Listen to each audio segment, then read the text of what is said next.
వక్రతుండ మహాకాయ సూర్యకోటి సమప్రభ నిర్విఘ్నం కురు మే దేవా సర్వకార్యేషు సర్వదా. గురుబ్రహ్మా గురుర్విష్ణు గురుర్దేవో మహేశ్వరః గురుః సాక్షాత్ పరబ్రహ్మ తస్మై శ్రీ గురవే నమః. శ్రీ స్కాంద పురాణము 4వ రోజు పారాయణం. పుష్కసుడి వృత్తాంతం. పూర్వం పుష్కసుడనే క్రూరుడైన రాక్షసుడుండేవాడు. అతడు అడవిలో మృగాల్ని వేటాడుతూ వాటిని దారుణంగా వధించేవాడు. భల్లూకాలని, పులుల్ని, సింహాలనే కాక బ్రాహ్మణుల్ని కూడా ప్రత్యేకంగా వెతికి మరీ చంపేవాడు. అతడెంత దుర్మార్గుడో అతడి భార్య కూడా అంతటి దుర్మార్గురాలే. ఈ విధంగా ఆ కిరాత దంపతులిద్దరూ కాలం గడపసాగారు. ఒకనాడు పుష్కసుడు రాత్రిపూట బిల్వ వృక్షం మీదకి దాహం వేస్తే తాగటానికి కొన్ని నీళ్లు తీసుకుని ఎక్కాడు. దాని మీద కూర్చుని అడవి పందిని చంపాలని అతడి ఉద్దేశం.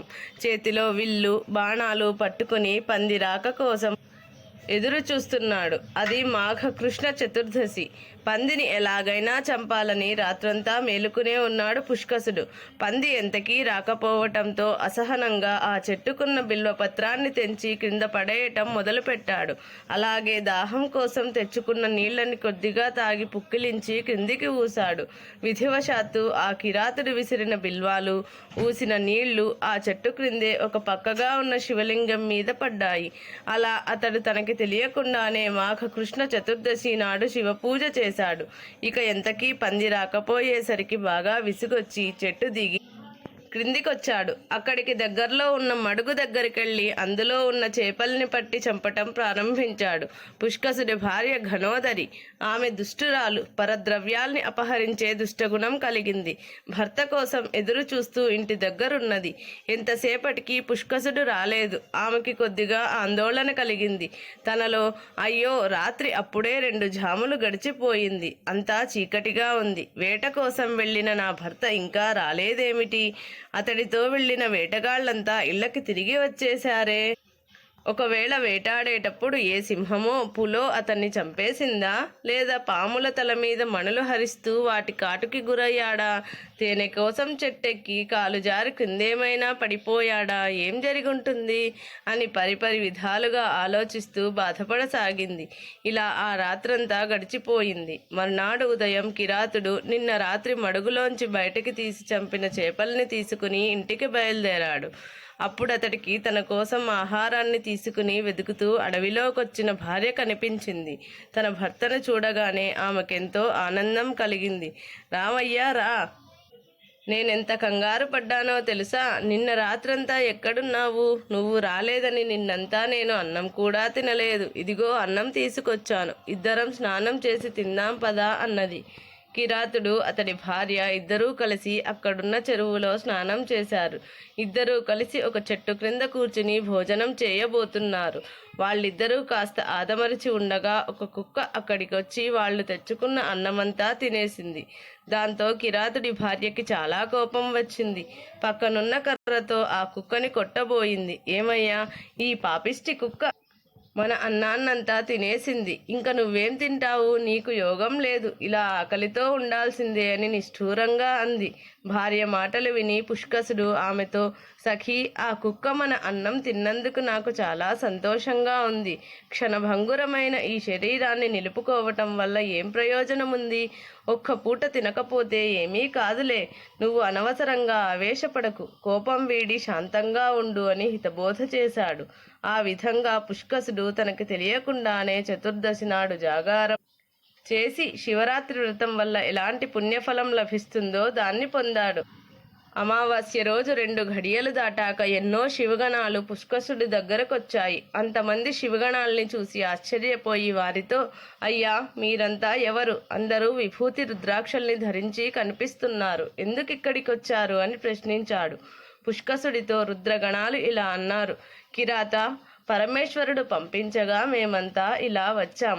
నీ భార్యతో సహా నిన్ను కైలాసానికి ఆయన తీసుకురమ్మన్నాడు. రా, వచ్చి మీ ఇద్దరూ ఈ విమానాన్ని ఎక్కండి. నీవు నిన్న మహాశివరాత్రి నాడు నీకు తెలియకుండానే లింగార్చన చేశావు. ఆ పుణ్యకర్మ ఫలితంగా శివలోక ప్రాప్తి నీకు కలిగింది. నీ భార్య కూడా నీ కోసం ఎదురు చూస్తూ రాత్రంతా నీలాగానే జాగారం చేసింది. నీవు రాలేదనే బెంగతో ఉపవాసం ఉంది. మీ ఇద్దరూ చేసిన ఉపవాస జాగరణ వల్ల పరమేశ్వరుడు ఎంతో సంతోషించాడు. అందుకే మీకు ఈ దివ్యయోగం కలిగింది అని చెప్పారు. శివగణాల మాటలు విన్న పుష్కసుడు, అతడి భార్య ఎంతో ఆనందించారు. వెంటనే శివగణాలతో కలిసి విమానాన్ని ఎక్కి కైలాసానికి వెళ్ళిపోయారు. ఓంకార మాహాత్మ్యం. అకారః కథితో బ్రహ్మ ఉకారో విష్ణురచ్యతే మకారశ్చ స్మృతో రుద్రస్త్రయశ్చైతే గుణాస్మృతాః అర్ధమాత్రా చ యామూర్ధ్ని పరమః సదాశివః ఏవమోంకార మాహాత్మ్యం శృతిరేషా సనాతని.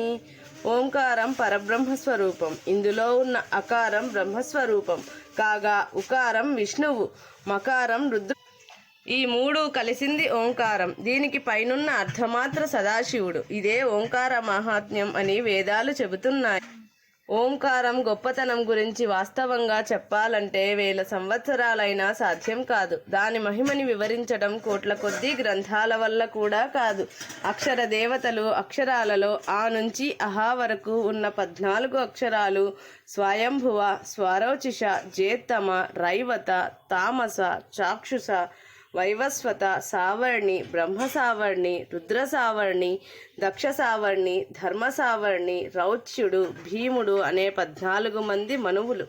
వీరందరి వర్ణాలు వరుసగా తెలుపు, పాండురంగు, ఎరుపు, రాగి రంగు, పసుపు, కపిలవర్ణం, నలుపు, గాఢమైన నలుపు, బూడిద రంగు, దుమ్ము రంగు, పిశంగవర్ణం, 3 వర్ణాలు కలిసిన రంగు, చిత్రవర్ణం, అన్ని రకాల రంగులు కలిసిన వర్ణం.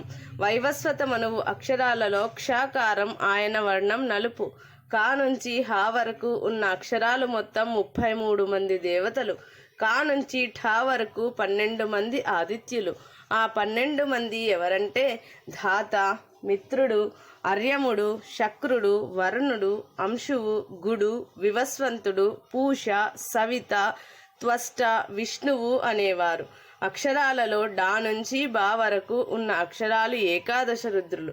వీరెవరంటే కపాళి, పింగళి, భీమ, విరూపాక్ష, విలోహిత, అజక, శాసన, శాస్త, శంభు, చండ, భవ అనేవారు. భాకారం నుంచి షాకారం వరకు ఉన్న 8 అక్షరాలు ధ్రువ, ఘోర, సోమ, ఆప, అనిల, ప్రత్యూష, నల, ప్రభాస అనే 8 మంది మహాపురుషులు. ఇక హాకారం 2 అశ్వినీ దేవతల స్వరూపం. ఈ మొత్తం 33 అక్షరాలు. అక్షరాలలో ఉండే అనుస్వారం, విసర్గ, జిహ్వామూలీయం, ఉపధ్మానీయం అనేవి జారాయుజ, అండజాలు, స్వేదజాలు, ఉద్భిజాలు అనే జీవాలు స్వరూపాలు. ఈ అక్షరాలలో ఉన్న దేవతల్ని ఆశ్రయించి క్రియలు ఆచరించేవారే అనగా పుణ్యకర్మలు అర్థరూపమైన నిత్య పదంలో లీనమవుతారు. మనస్సు ద్వారా, మాట ద్వారా, చేతల ద్వారా దేవతల్ని శ్రద్ధగా పూజించిన వాడే 4 జీవయోనుల నుంచి విముక్తుడై మోక్షాన్ని పొందుతాడు. నారదుడు దర్శించిన కైలాసం. ఒకనాడు త్రిలోక సంచారి అయిన నారద మహర్షి పరమేశ్వరుణ్ణి దర్శించుకోవటానికి చంద్రుడిలా తెల్లగా ప్రకాశించే కైలాస పర్వతానికి వెళ్ళాడు. అమృతంతో సేవించబడుతున్నట్టుగా ఉన్న ఆ కైలాసం కర్పూరంలాగా తెల్లగా అద్భుతంగా ఉండటం చూసి నారదుడెంతో ఆశ్చర్యాన్ని, ఆనందాన్ని పొందాడు. దివ్యమైన ఆ కైలాసం గానం చేస్తున్న విద్యాధర స్త్రీలతో ఎంతో గొప్పగా ఉంది. ఎన్నో కల్పవృక్షాల లతలతో పెనవేసుకుని కనిపిస్తోంది. ఆ కల్పవృక్షాల నీడల్లో విశిష్టమైన కామధేనువులున్నాయి.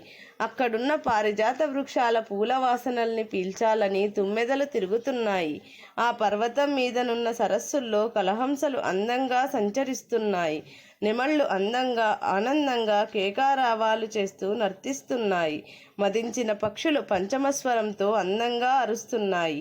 ఎంతో గంభీరంగా కనిపిస్తున్న మత్తగజాలు ఆడేనుగులతో విహరిస్తున్నాయి. సింహాలు భీకరంగా గర్జిస్తున్నాయి. నందిలాంటి వృషభరాజాలు నిరంతరం అంబారావాలు చేస్తున్నాయి. ఎన్నో రకాల దేవదారు, చందన వృక్షాలు అక్కడున్నాయి. నాగ, పున్నాగ, వకుళ, చంపక, నాగకేసర, నేరేడు, బంగారు కేతుక వృక్షాలు చాలా ఉన్నాయి. కల్హారాలు, కరవీరాలు, కుముదాలు, మందర, రేగి, కముక, పాటల వృక్షాలు శివుడికెంతో ఆనందాన్ని కలిగిస్తున్నాయి. ఆకాశం నుంచి జాలువారుతున్న గంగా ప్రవాహం పరమాద్భుతంగా ఆ కొండలోయల్లో పడి ప్రవహిస్తోంది. ఆ గంగ నీళ్లతోనే ఈ ప్రపంచమంతా పవిత్రం చేయబడింది. ఆ ప్రవాహం రెండుగా కనిపిస్తోంది. నారదుడు ఆ సుందర దృశ్యాల్ని చూస్తూ ఆనందిస్తూ క్రమంగా కైలాస ద్వారం దగ్గరికి వెళ్ళాడు. ఆశ్చర్యకరంగా ఇద్దరు కృత్రిమ ద్వారపాలకులు విశ్వకర్మచే చేయబడ్డవారు అక్కడున్నారు. వారిని చూసి నిజమైన వారేనని భ్రమపడ్డ నారదుడు వారి దగ్గరికెళ్ళి, అయ్యా, దయచేసి శివుణ్ణి దర్శించటానికి నన్ను అనుమతిస్తారా అని ప్రార్థించాడు. వారు ఆయన మాటల్ని వినకపోవటం చూసి నారదుడు ఆశ్చర్యపోయాడు. కొద్దిసేపటికి ఆయనకి తెలిసింది ఆ ద్వారపాలకులిద్దరూ నిజమైన వారు కారని. నెమ్మదిగా కైలాస ద్వారం దాటి లోపలికి ప్రవేశించాడు. దారిలో నిజమైన ద్వారపాలకులు కనిపించి నారదుడికి నమస్కరించారు. ఈ విధంగా ఎన్నో విచిత్ర దృశ్యాల్ని చూస్తూ నారదుడు చివరికి కైలాస శిఖం మీదకి సహితుడైన పరమేశ్వరుణ్ణి దర్శించాడు. నారదుడు దర్శించిన పరమేశ్వరుడు ఎంత వైభవంగా ఉన్నాడంటే, శంకరుడి అర్థాసనం మీద పార్వతీదేవి దివ్యంగా కొలువుంది. ముల్లోకాలకి ప్రభువైన శంకరుడు పార్వతీ సహితుడై సర్వాంగ సుందరుడిగా శోభిస్తున్నాడు. సర్వశ్రేష్ఠుడు శంఖుడనే సేవకుడు పరమేశ్వరుడి పాదకమలాలని అర్చిస్తున్నాడు. అతడితో పాటు ధృతరాష్ట్రుడు, తక్షకుడు, పద్ముడు, శేషుడు లాంటి సర్పరాజులు కూడా పార్వతీ పరమేశ్వరుల్ని సేవిస్తున్నారు. గొప్పవాడైన వాసుకి శివుడి కంఠానికి చుట్టుకుని హారంలాగా శోభిస్తున్నాడు.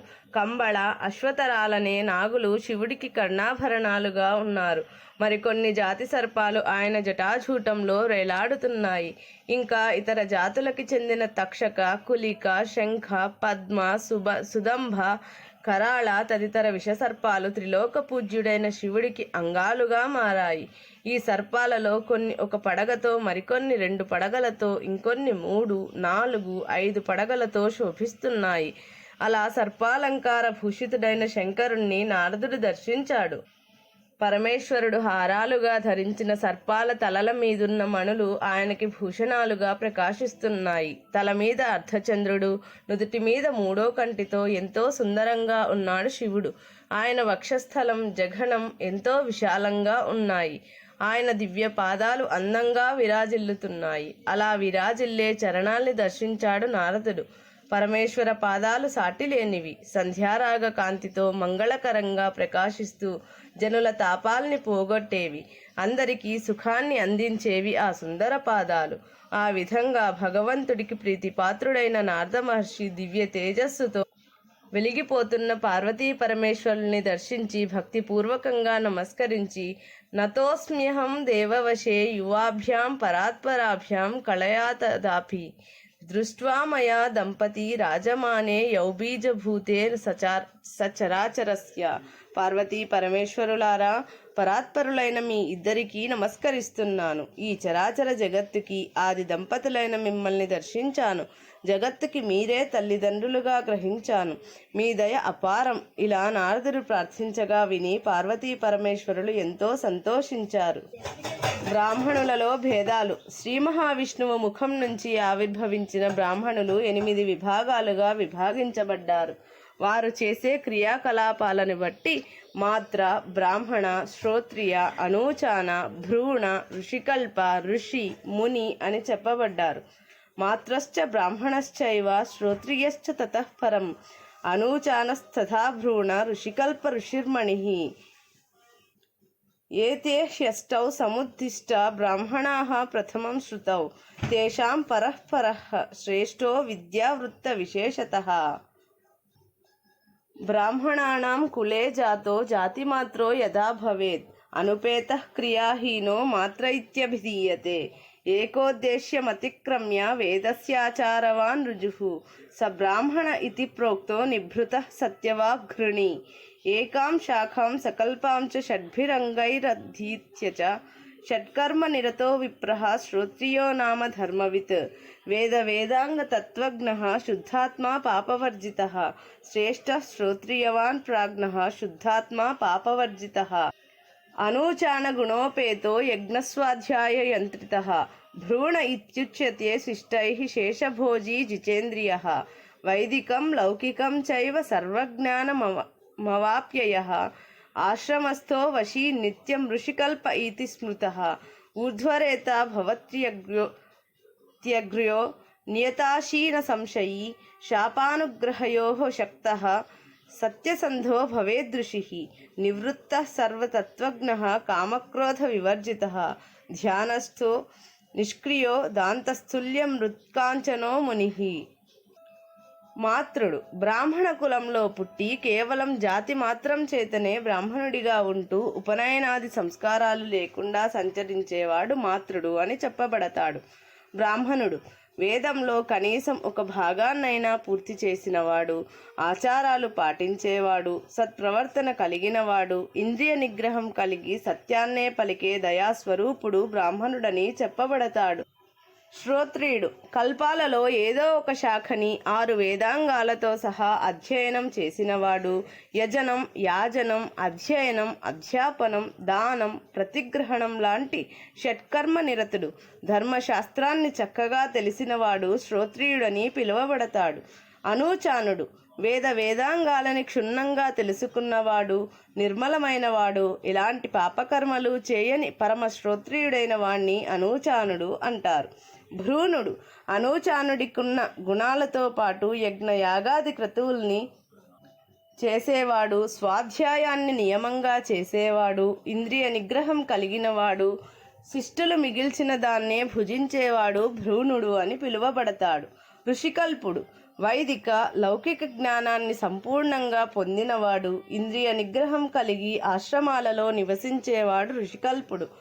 ఋషి ఊర్ధ్వరేతస్కుడు నియమంగా భుజించేవాడు, స్థిరమైన సంకల్ప శక్తి కలిగినవాడు, శాపాన్ని ఇవ్వటానికి, ఉపసంహరించటానికి, అనుగ్రహాన్ని ప్రసాదించటానికి తగిన సామర్థ్యం కలిగినవాడు. సత్యసంధుడు ఋషి అని చెప్పబడతాడు. ముని వైరాగ్య భావంతో ఉండేవాడు, అన్ని తత్వాలు తెలిసినవాడు, కామక్రోధాది అరిషడ్వర్గాల్ని జయించినవాడు, నిరంతరం ధ్యానంలో తపస్సులో ఉండేవాడు, లౌకిక కార్యకలాపాల మీద ఎలాంటి ఆసక్తి లేనివాడు, నిగ్రహానుగ్రహ సమర్థుడు, మట్టి పెళ్ళని బంగారాన్ని సమానంగా చూసేవాడు ముని అని చెప్పబడతాడు. ఈ విధంగా వంశం చేత, విద్య చేత, ప్రవర్తన చేత గొప్పవారిగా ప్రసిద్ధి చెందిన బ్రాహ్మణ శ్రేష్ఠులు త్రిశుక్లులు అని పిలువబడుతూ యజ్ఞ యాగాది క్రతువుల్లో అందరి చేత పూజింపబడుతుంటారు. ఇది శ్రీ స్కాంద పురాణము 4వ రోజు పారాయణము సంపూర్ణం.